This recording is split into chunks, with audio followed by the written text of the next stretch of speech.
Hi viewers, ಇವತ್ತು ನಾನು ಮೆಣಸು ಬೆಳ್ಳುಳ್ಳಿ ಕಷಾಯ ಹೇಗೆ ಮಾಡೋದು ಅಂತ ತೋರಿಸ್ತೀನಿ. ಇದು ಕಫ ಮತ್ತು ಕೆಮ್ಮು, ನೆಗಡಿ, ಜ್ವರ, ಬಾಯಿ ಕೆಟ್ಟೋಗಿದ್ರೆ ಅದು ಜ್ವರ ಬಂದು ಅದಕ್ಕೂ ನಮಗೆ ಇದು ನಾಲ್ಗೆನ ಸ್ಮೂತ್ ಮಾಡಿ ರುಚಿ ನಮಗೆ ಗೊತ್ತಾಗೋ ಥರ, ಊಟದ ರುಚಿ ಗೊತ್ತಾಗೋ ಥರ ಮಾಡುತ್ತೆ. ಇದು ನಮ್ಮ ಮನೆಯಲ್ಲಿ ಇರೋವಂಥ ಸಾಮಾನುಗಳಲ್ಲೇ ನಾವು ಇದನ್ನು ಮಾಡ್ಕೋಬೋದು. ಮಕ್ಕಳು ಕುಡಿಸಿದ್ರು ಒಳ್ಳೆಯದು. ಕಫ ಎಲ್ಲ ಕರಗುತ್ತೆ, ಕೆಮ್ಮು ನೆಗಡಿ ಎಲ್ಲ ಹೋಗುತ್ತೆ. ಆದರೆ ಬಿಸಿಯಾಗಿರೋದನ್ನ ಕುಡಿಬೇಕು. ಕುಡಿದಾಗಲೇ ಅದು ಜೀರ್ಣಶಕ್ತಿನೂ ಜಾಸ್ತಿ ಆಗುತ್ತೆ. ಅದಕ್ಕೆ ಬೇಕಾಗುವಂಥ ಪದಾರ್ಥಗಳು ನಾನು 1 ಸ್ಪೂನು ಮೆಣಸು ಹಾಕ್ಕೊಂಡಿದ್ದೀನಿ.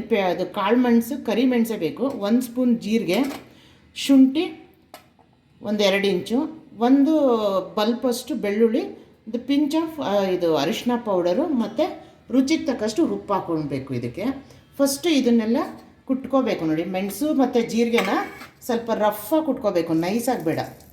ನೋಡಿ, ಮೆಣಸು ಹಾಕೋತಾ ಇದ್ದೀನಿ, ಜೊತೆಗೆ ಜೀರಿಗೆನೂ ಹಾಕೋತಾ ಇದ್ದೀನಿ. ಇದಿಷ್ಟೂ ಕುಟ್ಕೋತೀನಿ.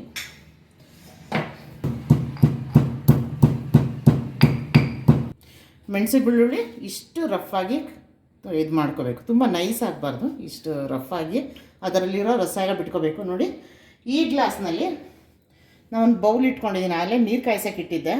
ಈ ಗ್ಲಾಸಲ್ಲಿ ಒಂದು ಗ್ಲಾಸ್ ಇದ್ರೊಳಗೆ ಹಾಕ್ಬಿಟ್ಟಿದ್ದೀನಿ.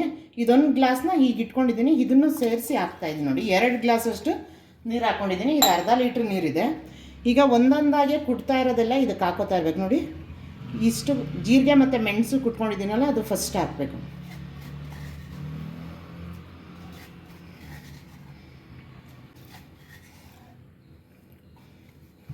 ಈಗ ಇದು ಹಿಂಗೆ ಇದು ಕುದೀತಾ ಇರಲಿ, ಕುದಿಯೋಕ್ಕೆ ಬರುತ್ತೆ. ಅಷ್ಟೊತ್ತಿಗೆ ನಾವು ಶುಂಠಿ ಮತ್ತು ಬೆಳ್ಳುಳ್ಳಿ ಹಾಕ್ಕೊಂಡು ಜಜ್ಕೋಬೇಕು.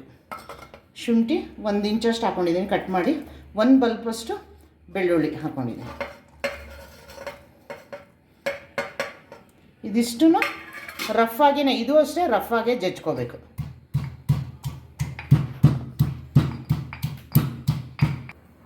ನೋಡಿ, ಇದಿಷ್ಟು ರಫಾಗಿ ಜಜ್ಕೊಂಡಿದ್ದೀನಿ. ನಿಮಗೆ ಇದನ್ನು ನೋಡಿ, ಇದಾಗಲೇ ಕುದಿಯೋಕ್ಕೆ ಬರ್ತಾ ಇದೆ.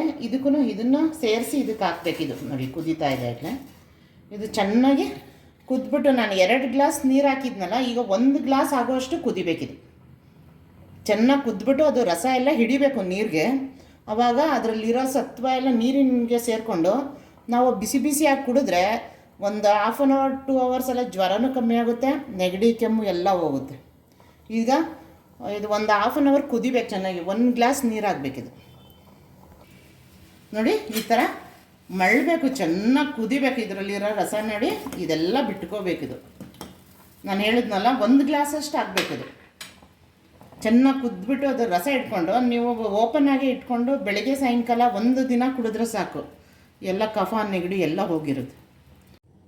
ನೋಡಿ, ಈಗ 2 ಲೋಟದಲ್ಲಿ 1 ಲೋಟ ನೀರಾಗುವಷ್ಟು ಚೆನ್ನಾಗಿ ಕುದ್ದಿದೆ. ನೋಡಿ, ಈಗ ಸಿಮ್ಮಲ್ಲೇ ಇಟ್ಬಿಟ್ಟು ಕುದಿಸೋಕ್ಕಿಟ್ರೆ ಬೇರೆ ಕೆಲಸ ಮಾಡ್ಕೋತಾ ಇರ್ಬೋದು. ನೋಡಿ, ಇದೆಲ್ಲ ರಸ ಹಿಡಿದು ಯಾವ ರೀತಿ ಆಗಿದೆ, ಈ ಥರ ಆಗಬೇಕು ಕಷಾಯ. ನಾನು ಅದಕ್ಕೇ ಯಾವುದೇ ಒಂದು ಪದಾರ್ಥ ಮಾಡಬೇಕಾದ್ರೂ ಲಾಸ್ಟಲ್ಲಿ ಉಪ್ಪು ಹಾಕ್ಕೊಳ್ಳಿ ಅಂತ ಹೇಳೋದು. ಯಾಕೆಂದರೆ ಅದು ಕ್ವಾಂಟಿಟಿ ಕಮ್ಮಿ ಆಗ್ತಾ ಹೋದಂಗೆ ಉಪ್ಪಿನ ಅಂಶ ಜಾಸ್ತಿ ಆಗುತ್ತೆ. ಹಂಗಾಗಿ ಈಗ ಲಾಸ್ಟಲ್ಲಿ ಹಾಕಬೇಕು ಉಪ್ಪು. ನಾನು ಒಂದು 1/2 ಸ್ಪೂನಷ್ಟು ಉಪ್ಪು ಹಾಕೋತೀನಿ. ಇದಕ್ಕೇನು ಜಾಸ್ತಿ ಉಪ್ಪು ಬೇಕಿಲ್ಲ. 1/2 ಸ್ಪೂನಷ್ಟು ಉಪ್ಪು ಹಾಕ್ಬಿಟ್ಟು 1 ಪಿಂಚಷ್ಟು ಅರಿಶಿನ ಪೌಡ್ರು ಲಾಸ್ಟಲ್ಲಿ ಹಾಕಬೇಕು. ಹಾಕ್ಬಿಟ್ಟು ಆಫ್ ಮಾಡಿಬಿಡ್ಬೇಕು. ಅರಿಶಿನ ಏನು ಕುದಿಸ್ಬಾರ್ದು. ನೋಡಿ, ಆಫ್ ಮಾಡಿಬಿಟ್ಟೆ. ಈಗ ಮಿಕ್ಸ್ ಮಾಡಿದ್ರಾಯ್ತು. ನೋಡಿ, ಈ ಥರ ಅರಿಶಿನ ಏನು ಹೆಚ್ಚು ಕುದಿಸ್ಬಾರ್ದು, ಅದರಲ್ಲಿ ಆ್ಯಂಟಿಬಯೋಟಿಕ್ ಸತ್ವ ಇರುತ್ತೆ. ಹಂಗಾಗಿ ಅದು ರಾನೇ ಇರಬೇಕು. ಹಂಗಾಗಿ ಲಾಸ್ಟಲ್ಲಿ ಹಾಕ್ಕೊಂಡಿರೋದು. ಹಾಕ್ಬಿಟ್ಟು ಈಗ ನಾವು ಈ ಬಿಸಿದೇ ಕುಡ್ಕೋಬೇಕು. ನೀವು ಸಿಪ್ ಥರ ಕುಡಿಬೇಕು, ಹಂಗೆ ಗಳಗಳ ಅಂತ ಕುಡಿಯೋಕ್ಕಾಗಲ್ಲ. ಇದನ್ನು ಸ್ವಲ್ಪ ಸಿಫಾಗಿ ಕುಡ್ಕೊಂಡು ಈ ಗಂಟ್ಲಲ್ಲಿ ಅದು ಉಪ್ಪು ಖಾರ ಎಲ್ಲ ಅಲ್ಲೇ ಇರಬೇಕು. ಥ್ರೋಟು ಅದು ಇಮಿಡಿಯೇಟಾಗಿ ನೀರು ಕುಡಿಯೋಕ್ಕೆ ಹೋಗಬಾರ್ದು. ಇದು ಕುಡಿದ್ಬಿಟ್ಟು ಹಾಗೆ ಒಂದು 1/2 hour ಹಂಗೆ ಇರಬೇಕು. ಆವಾಗಲೇ ಅದರಲ್ಲಿ ಥ್ರೋಟ್ ಇನ್ಫೆಕ್ಷನ್ನು ಎಲ್ಲ ಹೋಗೋದು, ನೆಗಡಿ ಕೆಮ್ಮು ಎಲ್ಲ ಹೋಗೋದು. ಜೀರ್ಣಶಕ್ತಿಗೂ ಚೆನ್ನಾಗಿರುತ್ತೆ. ಈ ಥರದ್ದು ಕಷಾಯ ಮಾಡಿಕೊಂಡು ಅನ್ನನೂ ಕೂಡ ಊಟ ಮಾಡ್ಬೋದು. ಇದರಲ್ಲಿ ಜ್ವರ ಬಂದಿದ್ದವರು ಲೈಟ್ ಫುಡ್ ತಿನ್ನಬೇಕು ಜ್ವರ ಬಂದಾಗ. ಈಗ ಅದನ್ನು ನಾನು ಸೋಸ್ತೀನಿ. ನೋಡಿ, ಈ ಬಾಟಲ್ಗೆ ಈ ಗ್ಲಾಸ್ಗೆ ಹಾಕ್ತೀನಿ.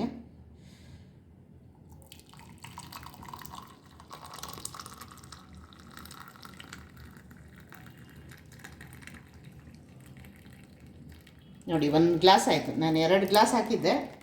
ಕರೆಕ್ಟ್ ಮೆಷರ್ಮೆಂಟು ನೋಡಿ, ಇಷ್ಟು ಉಳ್ಕೊಂಡಿದೆ. 2 ಗ್ಲಾಸಿಂದ 1 ಗ್ಲಾಸ್ಗಾಗಿ ಅದು ರಸ ಎಲ್ಲ ಇಳ್ಕೋಬೇಕು. ಇಟ್ಸ್ ರೆಡಿ, ಕಷಾಯ ಇಸ್ ರೆಡಿ. ಇದಕ್ಕೆ ಗಾರ್ನಿಷ್ಗೆ ಫ್ಲವರ್ ಹಾಕ್ತಾಯಿದ್ದೀನಿ, ಕೊರಿಯಂಡರ್ ಫ್ಲವರ್.